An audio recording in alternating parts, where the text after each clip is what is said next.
Certainly, as the president says, inflation is the #1 domestic economic problem facing the United States right now. But it wasn't just the president who got it wrong a year or so ago. I want to play for you what you said about inflation last year. Listen to this.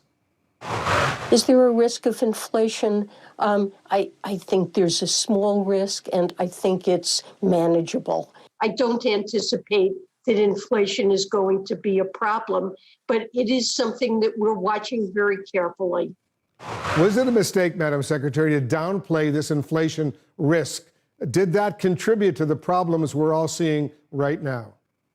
Well, look, I think I was wrong then about the path that inflation would take.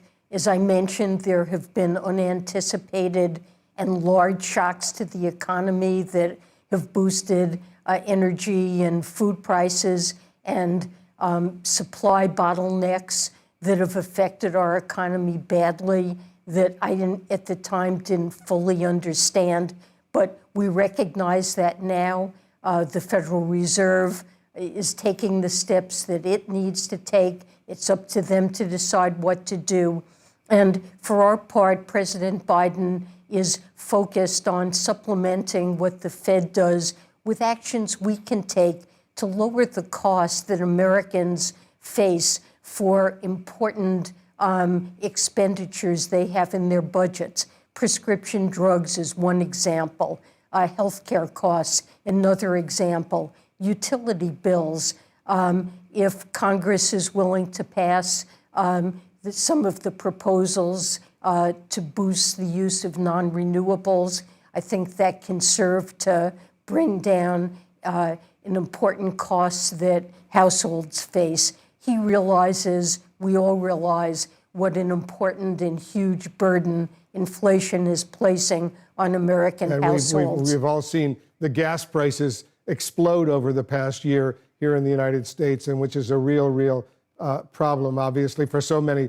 But let me just follow up. You say you were wrong in your assessment of inflation a year or so ago.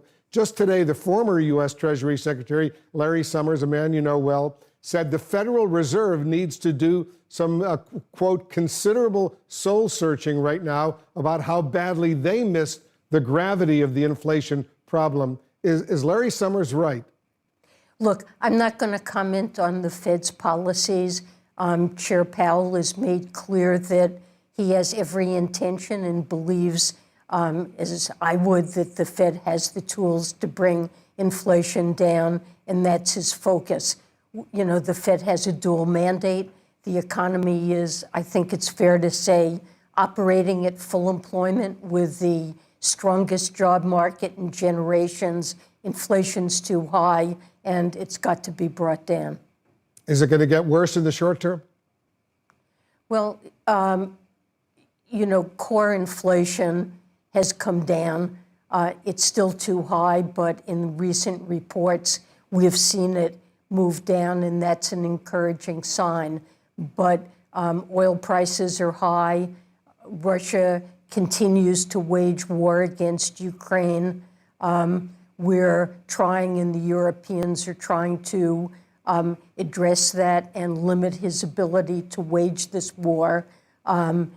There can be impacts on energy and food prices that, you know, we can do everything we can domestically to control.